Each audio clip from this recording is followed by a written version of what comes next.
All right, guys. So, welcome back to my channel. I am here with Edwin, who I will let introduce himself. But welcome to another video. We are going to be having a little discussion. Curious just to know more about Mr. Edwin, who is a PhD candidate. So, I'll let you introduce yourself. My name is Edwin. I'm a PhD student at Montana State University. I'm studying food science.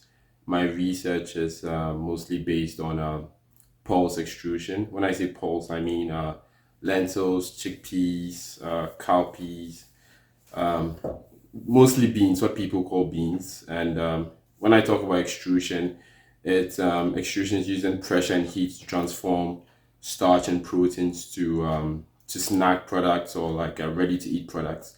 So an example of an extruded food product is pasta, your potato chips like Lay's, Doritos, Cheetos. Those are all extruded products. Yeah, that's what I do, All and that's right. who I am. All right, thank you very much, Mr. Edwin. Since you've already started for us, let's just go straight into grad business and how it has been like for you. How do you manage the stress that comes with PhD programs? For me, and I did, I should mention that I did my master's here at Montana State University. Um, I didn't have to transition to like a different university. I've been in the same place for 3 years now. I've worked with the same advisor. So for a PhD, like staying here for a PhD, I was used to the system. Same old lab, same old equipment, same old advisor. So it hasn't been too stressful. What I would say is that the expectations for a PhD student are different. I once told someone jokingly, and it wasn't a joke, but I said the 2 years I spent doing my master's is equivalent to one semester doing my PhD. That's how stressful it was for me when I started. My first semester was stressful. I was juggling three different projects. I was given three different reports every week. And the expect like it's like you move from master's PhD is like it's almost like you're a faculty member. So like produce. There has been that stress, but for me, I like to play basketball. I like to exercise.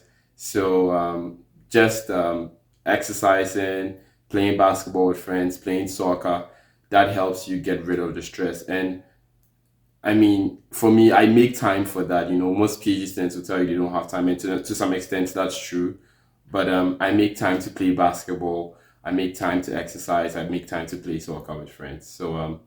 That's how I cope with the pressure and Netflix and YouTube. That's it. Interesting. Thank you very much Yeah. for the long summary of how you de-stress as Yeah. a PhD student because I know it's not easy. And Yeah.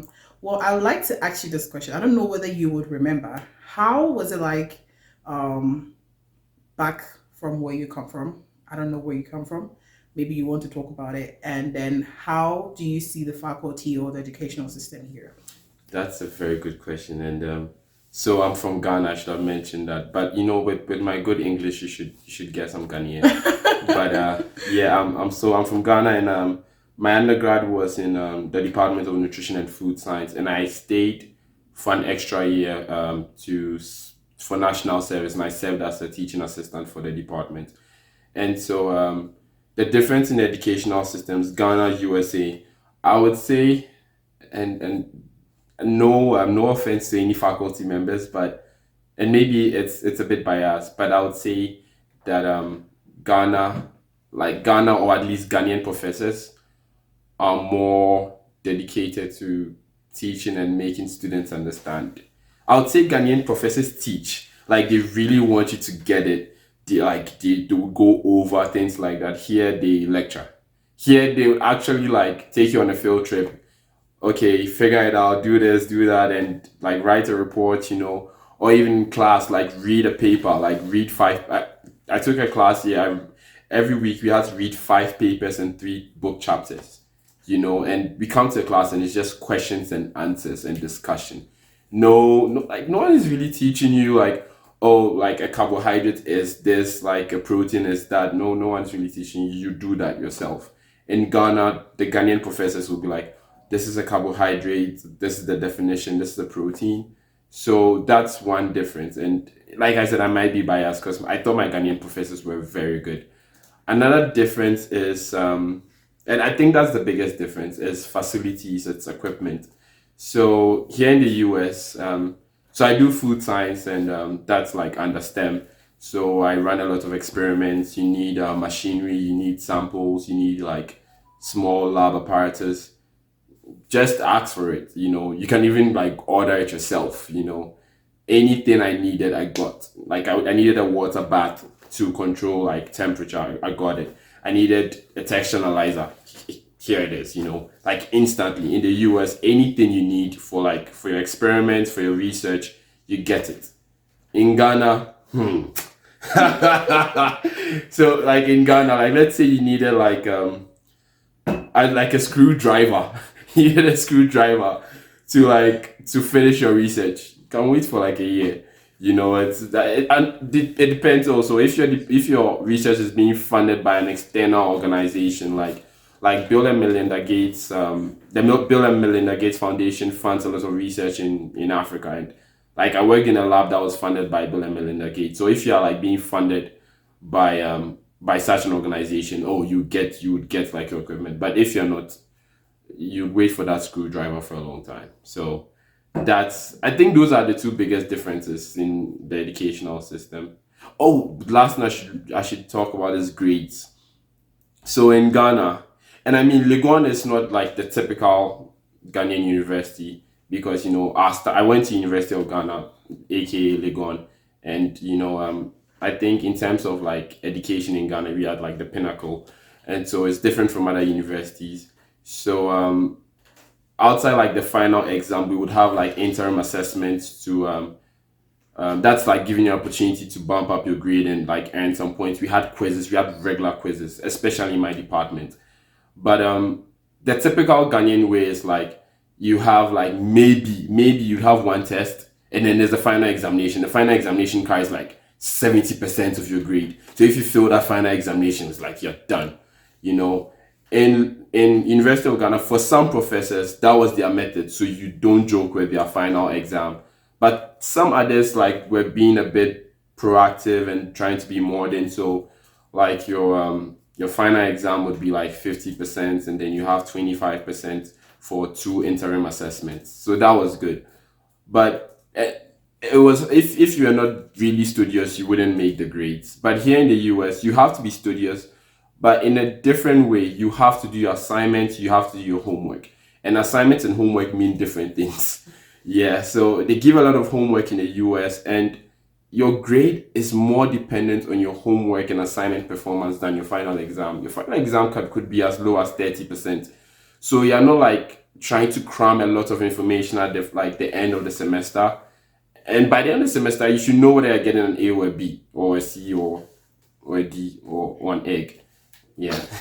So that's how it's like. It's different in the US. I think you have more opportunities to do well in a course, no matter how hard it is. Like if it's in like engineering, physical chemistry, calculus, you have opportunities to get a good grade. So I think that's the difference in educational systems. Educational systems. Yeah, that's really really true. I think I can relate to that.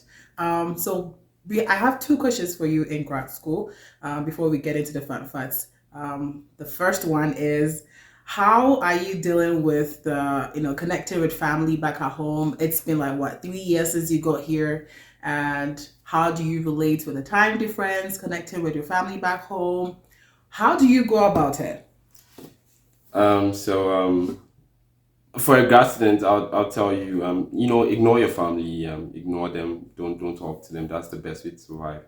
But if you're an African grad student, you can't ignore your family. Yeah. So what I do is, especially with the time difference. So right now it's a 7 hour difference. It goes between 6 and 7 based on daylight saving.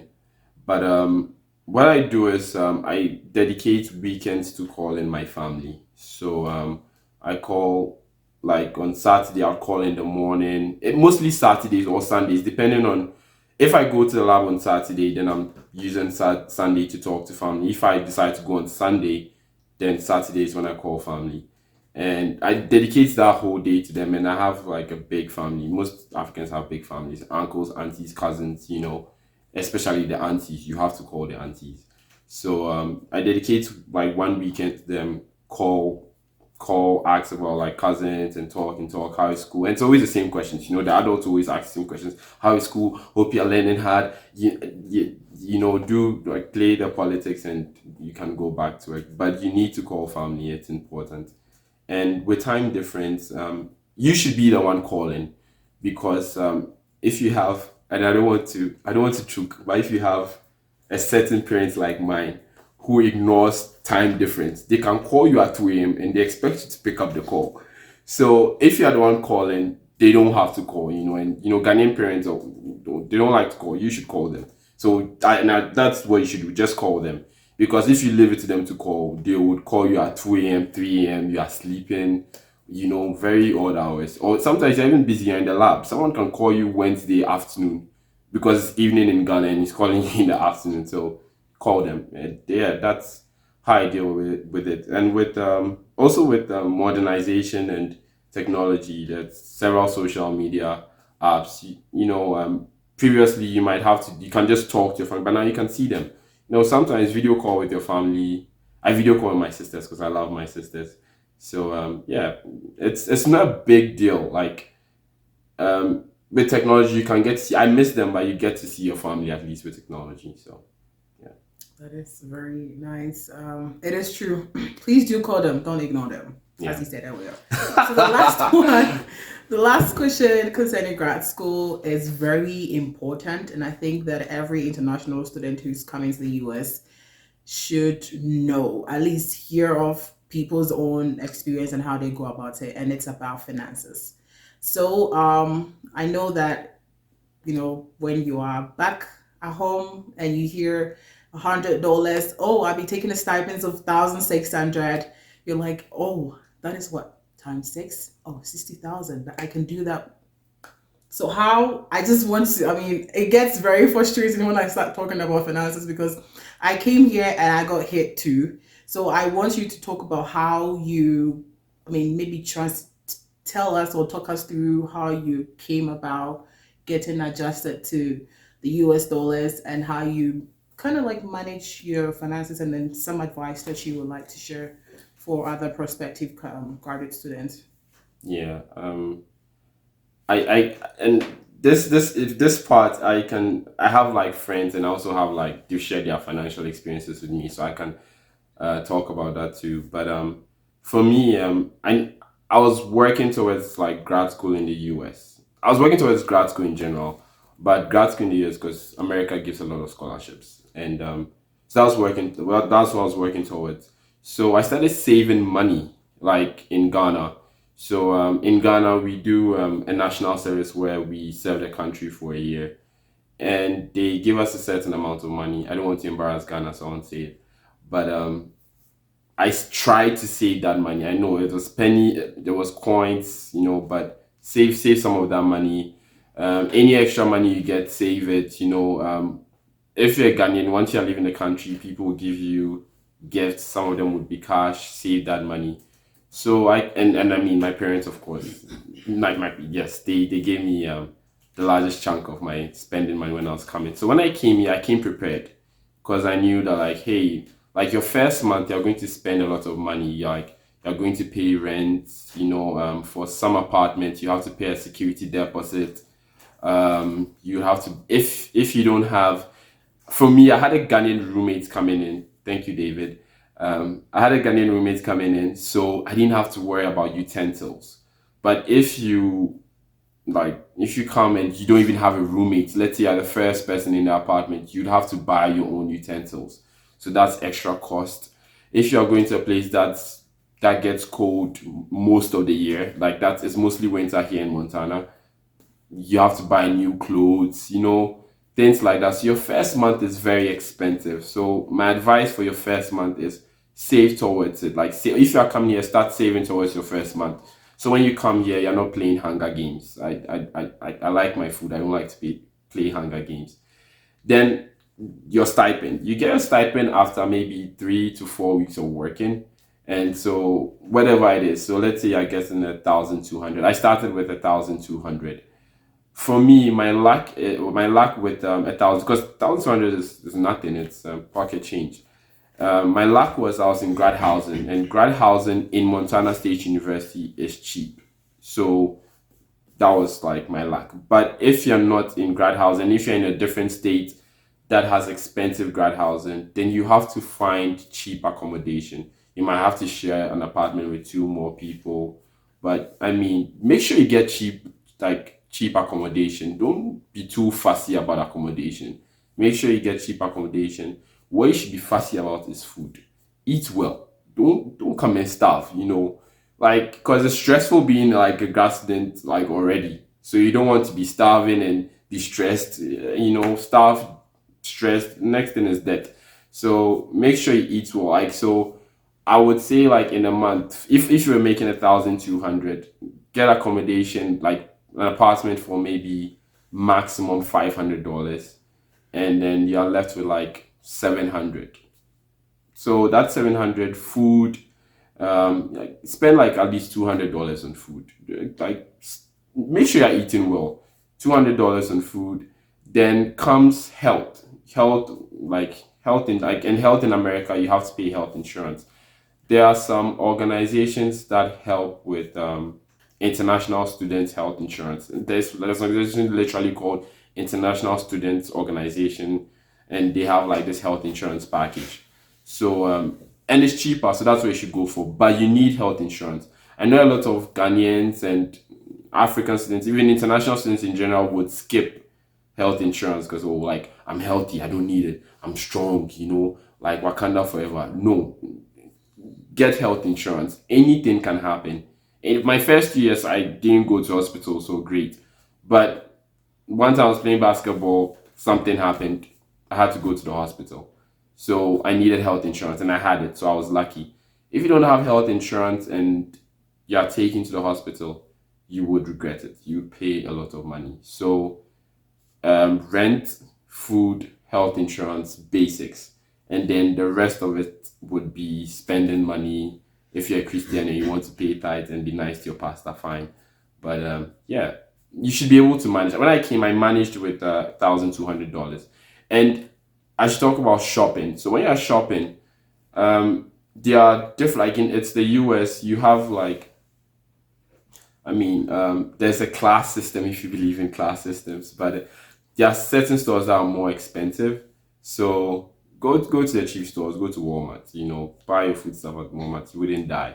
Don't, if you are getting like a stipend of 1,200, don't now start buying organic chicken and, grass fed beef. Please buy regular chicken, buy regular beef. When you make money from, let's say you get like higher stipend, or you start doing internships and making money, then you can buy your grass fed beef and your organic chicken and whatnot. But at the beginning, please go to Walmart. You Google these things. You're a grad student. If you're coming here, you find where like the cheap people compare prices. To compare prices, which store is cheaper? Go to the cheap stores and buy your groceries. Yeah. Yeah, and I would add Dollar Tree, which I know you might not like. It is also very good. It is very good to get, utensils and cooking stuff. She's right. She is right. So yeah, it's not just Walmart.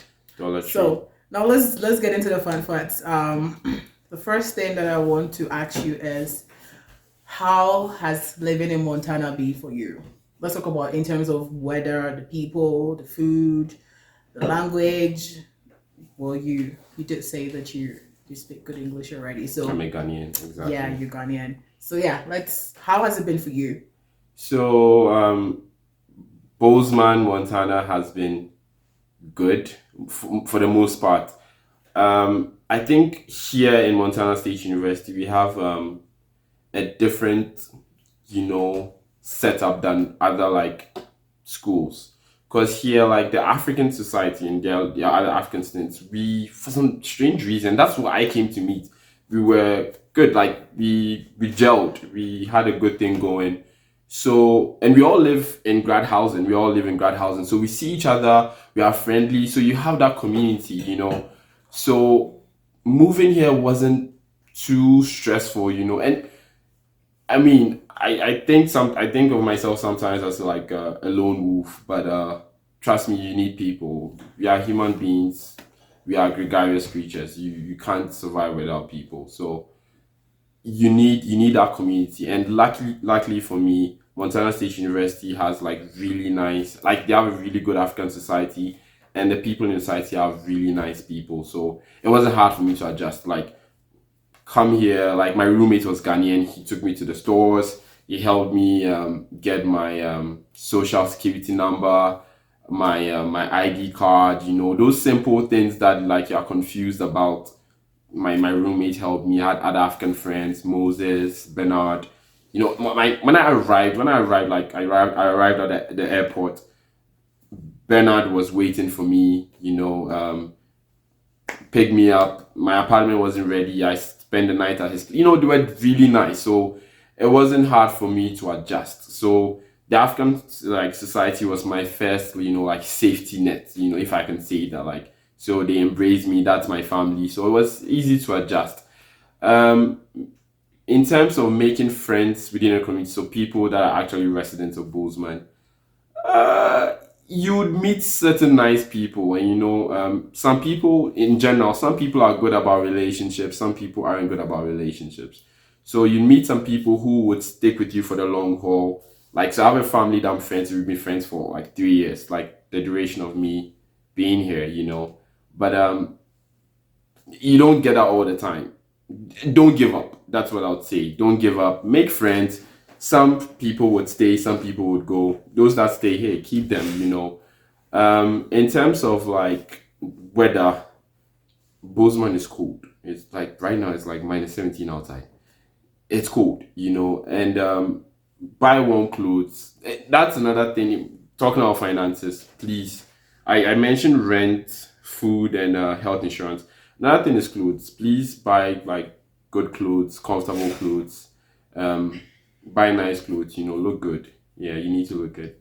But but like especially warm clothes for like that's really important. So yeah, I once you keep warm, you can survive in Bozeman, and don't be opposed to the idea of like having like winter activities. Like if someone invites you for skiing, yeah, try skiing. Like try like going out when it's cold because then you start to adjust to the weather. For my first 2 years, I didn't go out. I was a house plant. Like it's lab house, lab house, lab house. So I really didn't adjust to the weather. It was when it was cold. It was cold. But then after my first year, I started to go out a bit more. And I'm like, oh, it's not so cold. You know, you get used to it because you're going out more. Like the cold hits you, your body gets used to it. Your body adjusts. Oh, like, okay, we are in Bozeman, it's cold. Let's get used to it. So that's how I adjust to weather. So go out. Don't stay indoors all the time. Go out and you'd get used to the weather. Yeah, living in Bozeman has been good. I would say for the most part, it's been good. Well, that's very nice. Well, I have not been here for a long time, but I know that there are quite a lot of things to see in Bozeman, which by chance we might get to see, and all of you might get to see. But for now, let's just take what Edwin said. This is a very lovely place, aside the fact that it's super cold, and I must say it's so cold that saying cold is just not enough. It's Yeah. really cold. So the last thing that I want to talk about, or I want us to talk about, is culture shock. Maybe you will not be shocked, but what do you think it is like the biggest deal breaker, if I'm allowed to say that, for you in terms of transitioning from Ghana to the US and especially at Bozeman? Cultural shock. Um, because I'm Ghanaian, you know, English wasn't a culture. So I'll start with language first. So I would say that we don't realize it. I mean, if you wrote a GRE, I did write a GRE. If you write a GRE, they advise you not to use British words, British spelling when you're writing a GRE because it's an American exam. And you say yes, and I mean, you just want to get it done, so you don't really think about it. But Americans really don't speak British English. Like, And that it's not a cultural shock, it's just like something you slowly realize that yeah, they really don't. So certain terms we would use in Ghana, they don't use it and they do not know what you are talking about. You know, like it doesn't even make sense to them. So like for example, the back of the car where you keep you can put stuff in, we call it a boot in Ghana. We say the boot, the car's boot. And British will say boot. Americans don't say boot. So if you are like, oh, open the boot, you're like, what are you talking about? You know, what are you talking about? So like certain words, and you come across it like if like it's not obvious at the beginning, so you start to realize like some, and because you're African, you think, oh, it's my accent. It's not your accent sometimes. They do not understand what you're saying because they are British words, they are not American words.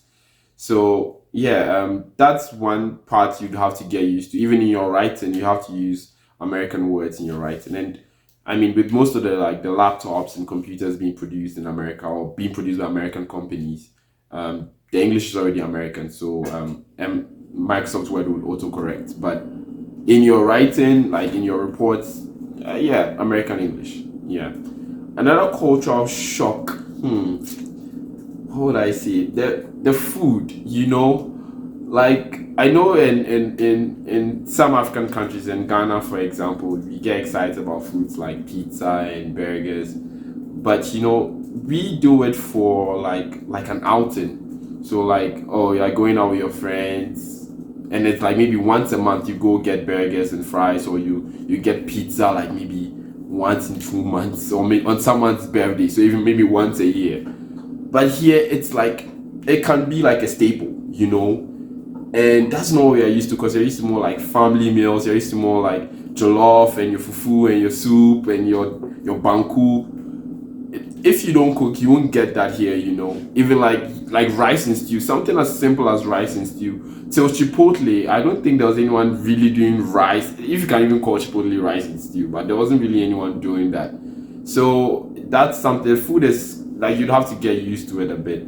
Like you have to get used to the fact that oh, if you don't cook, you might have to eat burgers like every day, and you won't be like you won't like it. I don't think you would like it. Yeah.